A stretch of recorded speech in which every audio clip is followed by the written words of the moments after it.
Cheryl from HR called security on me for smiling. Let that sink in. I wasn't yelling. I wasn't throwing a chair or waving my badge like a deranged prophet of capitalism. I was smiling.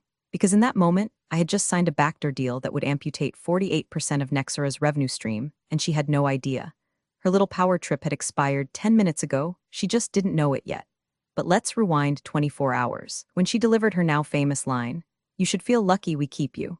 I was standing in a windowless room that HR insisted was a retention consultation pod. It looked like a broom closet with a hostage lamp. The kind of place you'd interrogate someone who stole Post-its. She said the line with that upward inflection Midwestern moms use right before they slap you with a passive-aggressive casserole. I didn't flinch. I didn't respond. I just stared at the beige wall behind her, where someone had tried to hang an employee values poster that was curling at the edges like it wanted out too. She mistook my silence for submission. That was her first mistake. What she didn't know? I'd been poached 3 weeks earlier by our former competitor, Atlas Media. They wanted me, not my title. They didn't need me to pitch myself, they just needed my contacts list and the password to my own brain. I had already met with their board. I had already secured a clause that gave me 3% equity for every client I brought in. And I had already prepared a personal statement, tailored for each of the 11 clients who had worked with me, not Nextera. The paperwork was signed at 8:04 a.m. Cheryl called me in at 8:26. That meeting, her little sadist monologue about loyalty and synergy alignment, lasted 11 minutes. I spent every one of those minutes mentally plotting out which client I'd flip first. Edge bio, definitely. The CEO had been hinting for months that he was tired of Nextera's strategic ambiguity, which is corporate speak for we haven't delivered jack since Q1. He liked clarity. He liked control. And he loved me because I never sold him bullshit. When he texted last week asking if we were still cool to meet off-platform, I knew he'd smelled the decay in Nextera's walls too. So that night we met. Not in an office, not on Zoom, but a candlelit wine bar downtown where NDAs were whispered over Zinfandel and quarterly bonuses were wagered like poker chips. I laid out my vision. Atlas Media wasn't just buying me, they were buying the future. Predictable deliverables, real-time metrics, no more bloated billing cycles, no more waiting 3 weeks for deck with recycled clip art and a tentative next step slide. He didn't even blink. He signed, one down. By 10 a.m. the next morning, I'd secured 2 more. One of them was so furious about Nextera's automated renewal charges, he offered to pay extra just to make the switch hurt. And here's the fun part, I hadn't quit yet. I was still technically on payroll, still showing up to Slack calls, still attending all-hands meetings, where I watched Cheryl and the exec team fumble through their employee culture roadmap while I covertly moved clients like chess pieces off their board. But back to security. They showed up because I laughed. Cheryl had just wrapped her weekly morale check-in with, "We're doing amazing things, and it's all thanks to our people like you." I let out one small, involuntary chuckle, and suddenly she was on the phone whispering that I seemed emotionally unstable. I didn't fight it. I walked out with a smile so calm it scared them more than if I'd screamed, because they couldn't see the iceberg, but they were already on the Titanic. The quarterly reports were coming, and this time I was the red line.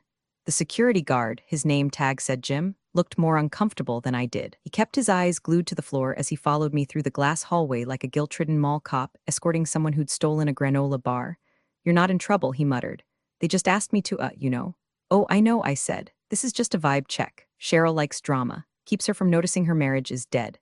Jim gave me a tight-lipped smile like he was swallowing laughter he wasn't allowed to have. I liked Jim. Once helped me carry 6 boxes of printed pitch decks when Cheryl told me the interns were too busy reorganizing the team-building closet.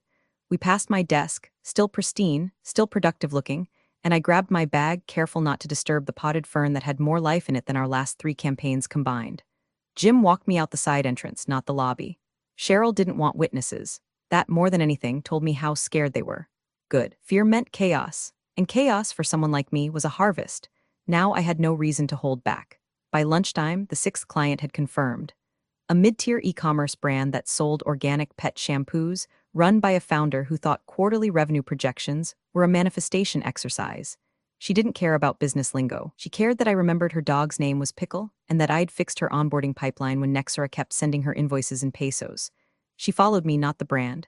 I was building momentum like an avalanche, quiet, controlled, and just loud enough to echo. But the real rupture came at 3:47 p.m. That's when Nora texted. "Nora Park, I just got a call from Cheryl. She asked if I'd noticed anything off about you lately. You've been distant. What's happening?" Nora was my only friend left inside. We came in together 7 years ago as interns, survived 5 rounds of layoffs, and once built a full Q4 campaign using nothing but Canva and passive-aggressive prayers. She was smart, honest, and already being groomed by Cheryl to lead soft. I debated ignoring the message. Instead, I typed me. I'm not distant, I'm strategic, and you should be too. 5 minutes later, she responded, Nora, you're leaving. Me, no, I'm upgrading. She didn't reply, not immediately, but she'd read it, and I knew that seed would grow. Cheryl thought I was the only infection. She didn't realize I'd already laced the water supply. That night, I updated the Atlas roster. 8 clients signed, 2 pending, 1 hesitant. That one, Blue North Capital, our largest, the Golden Goose. The reason Nextera still had funding at all. They'd been cagey, sure. Their CMO was old school and borderline paranoid. But 2 weeks ago, he'd asked for a second pair of eyes on his Q2 projections. I did the work for free, polished it like a diamond, and he'd emailed back, if you ever decide to jump ship, let me know which lifeboat you're in. Now was the time. I drafted the email, saved it, didn't send it yet, because this next one would be surgical. One wrong word and it'd spook them. One right one. Nextera would hemorrhage 7 figures, but before I could send it, I got a calendar invite. Subject, urgent performance concerns time, 8:30 a.m. tomorrow attendees. Cheryl HR, Brandon legal, me no description. Just vibes, so they were onto me. Perfect. Let the fun begin. I showed up early. That's the thing about corporate ambushes, they expect you to be rattled, scrambling in 10 minutes late with dry mouth and apology eyes. Instead, I was already seated when Cheryl and Brandon walked in, clutching their MacBooks like Bibles at an exorcism. I had a black coffee in one hand and a leather folio in the other. Inside, client migration logs, contract termination clauses, and my favorite, screenshots. Lots of screenshots. Cheryl opened with a smile so artificial it should have come with a barcode. Well, thanks for making time this morning. Just wanted to touch base regarding some behavioral concerns we've been noticing. Behavioral? I echoed, keeping my voice calm. Warm, like I wasn't preparing to eviscerate them with their own policies. Yes, Brandon cut in too fast. There've been reports of disengagement, disruptive laughter during meetings. Multiple extended breaks without calendar updates. Extended breaks, I sipped my coffee. You mean lunch? Brandon blinked. Cheryl shifted in her chair. And she added carefully, some clients have expressed uncertainty about your role here. We've had some concerning feedback. Indications that you may be misrepresenting your position to external stakeholders. Ah, there it was. They didn't know what I'd done, but they felt it like a draft under a locked door. I leaned forward slightly, tilting my head. Do you have documentation of these concerns? Brandon cleared his throat. This isn't disciplinary, not yet, just an exploratory conversation. Then let me help you explore, I said, opening my folio and sliding a printed email across the table. It was from Blue North Capital's CMO, thanking me, asking for recommendations beyond Nextera. Cheryl's face cracked a little at the edges. This is privileged, she stammered. You're not authorized to be appreciated, I asked. To be offered options? You know what's funny? That man still thinks I work here. Brandon's fingers twitched toward his trackpad. Probably checking Slack, panicking. Wondering who else I'd talk to. The answer? All of them, I stood. This was fun, I said. But I have a call in 7 minutes with someone who still knows how to say thank you without sounding like a threat. You're walking out on an active investigation, Brandon warned. No, I'm walking into a meeting with your former largest client. I didn't wait for their response. Outside, my phone buzzed. Text from Nora. Nora, they're spiraling. Just told Sarah from finance to pull all your email activity from the last 6 months. Also, Blue North's calendar shows a meeting with you at 9. Me, 9:03. I'm letting them sweat for 3. Nora, you magnificent psycho. Me, you still want out. Nora? Yeah, I do. I added her to the shared folder.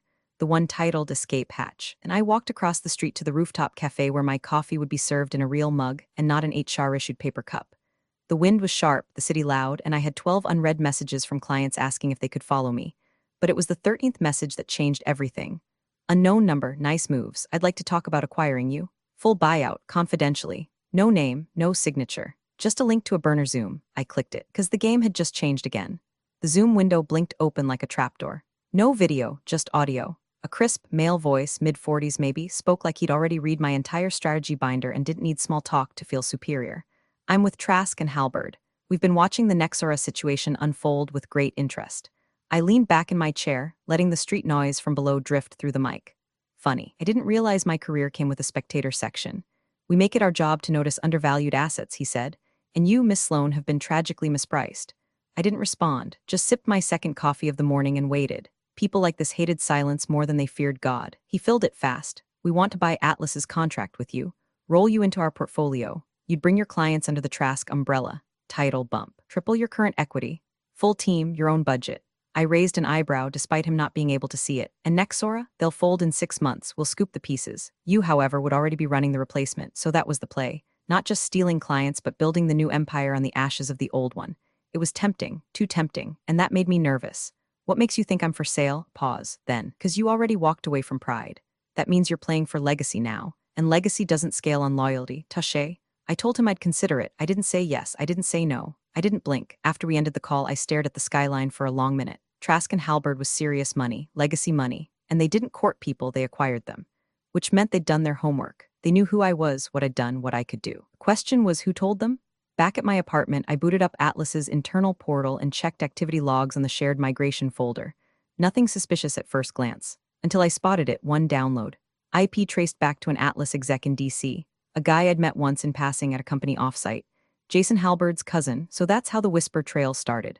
I had 3 choices: stick with Atlas, finish the play, take the short win, sell to Trask and Halberd, take the leap, bet big, go solo. That last one had always been the fantasy. My own firm, my rules. A consultancy built not on buzzwords but results, but that required infrastructure and trust, which is when I remembered Nora. I called her. Are you still at your desk? I asked. She snorted. Physically, yes. Spiritually, I've already thrown a Molotov through the mainframe.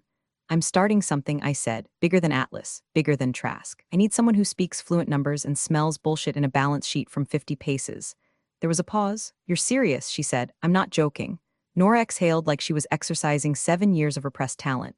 Tell me what to burn first. I grinned. You're hired. We met that night in a parking garage. Level 3.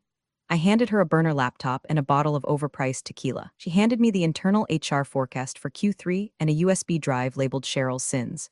Turns out, Nextera's HR department had a lot of secrets, and we were about to make them public, one client at a time. The first file on the USB was titled, Confidential Comp Previews Final Use This One XLSX, Classic Cheryl, naming convention of a drunk squirrel. But what was inside? Worse than I imagined. Unequal pay across gender lines. Senior women with higher KPIs earning less than junior men. Bonuses were routed to strategic partnerships that traced back to Cheryl's college roommate's consulting firm, which, surprise, didn't exist on LinkedIn, Google, or any IRS record I could find. And then there was the severance list. They'd flagged Nora for Q4 elimination. Quietly, with HR code budget streamline. Her name sat just above 3 other women from client ops, all of whom had glowing reviews. This wasn't budget, it was purge. Oh my God, Nora muttered, scrolling beside me. They were gonna kill me off like a side character in a budget PowerPoint. I looked at her. Still want out? She didn't answer. She just clicked the file named Vacation Approval Backlog, found Cheryl's unused 2-week block in Aruba, and said, how fast can you get me a company card? By midnight, the plan was alive. We weren't just jumping ship, we were flooding the deck on our way out. I sent an anonymous tip to Trask's internal ethics line, just a teaser, a pixelated spreadsheet cell showing the fraudulent vendor trail. I knew they'd sniff it out. And when they did, it would validate everything I hadn't said in that Zoom. By morning, Nora had built the shell of our new firm, Northfire Strategies, name inspired by an inside joke from our intern days when we'd drink gas station wine and dream up brands we'd start after Cheryl finally cracked. Domain bought, landing page live. Placeholder text reading, what comes after legacy, precision. We made a list of clients to flip, ones we hadn't touched yet. The quiet ones. The whales still circling Nextera's sinking ship, oblivious to the waterline. But we needed something more. Proof. That's when I remembered the recordings. See, Nextera had this policy. All client onboarding calls were auto-recorded, stored for training and compliance. And guess who used to lead every onboarding until Cheryl exiled me to internal projects? Yours truly. I logged into the archive server using my still-active credentials and filtered by tags, Edge Bio, Blue North, Solara Tech. Boom, 73 call logs. And on call number 38, Cheryl flat out lied to a CFO about GDPR compliance. Told him we had an in-house data controller, when I knew for a fact we'd outsourced it to a Romanian subcontractor with a Gmail address and a Fiverr page. I clipped the audio, isolated the line, attached the contract she violated, drafted a short email with no signature. Subject, might be worth a listen before Q3. Sent it to Edge Bio's legal department from a secure proxy. Within 4 hours, they'd issued a breach notice. That's when things began to spiral for them. Slack messages flew like shrapnel. Cheryl was removed from the Leadership Pulse channel. My access was quietly revoked. An emergency board meeting appeared on Nextera's calendar with a subject line that just said, Crisis Response, 5 p.m., and then at 4:11 p.m., Nora got the call. Blocked number. Whispered voice. I'm not supposed to be doing this, the woman said, but you should know Brandon's building a retaliation case.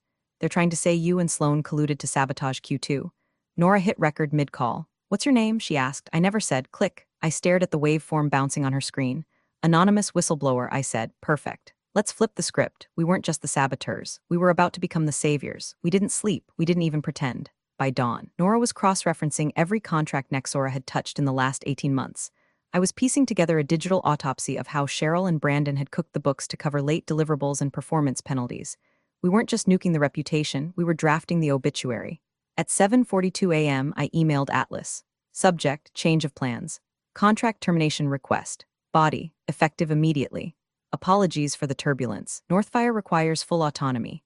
Attached, a wire transfer repaying the sign-on bonus in full, and a 10-line legal clause that made it very clear non-compete didn't cover what I'd just become. I was free. Burnt the contract, kept the clients. They didn't fight it, they couldn't. Their legal team knew if this got messy, they'd risk exposure too. Atlas didn't want war, they wanted distance. Silence. A clean break, good, let them run, because we had bigger things to blow up. 9 o'clock sharp, Blue North Capital's general counsel called.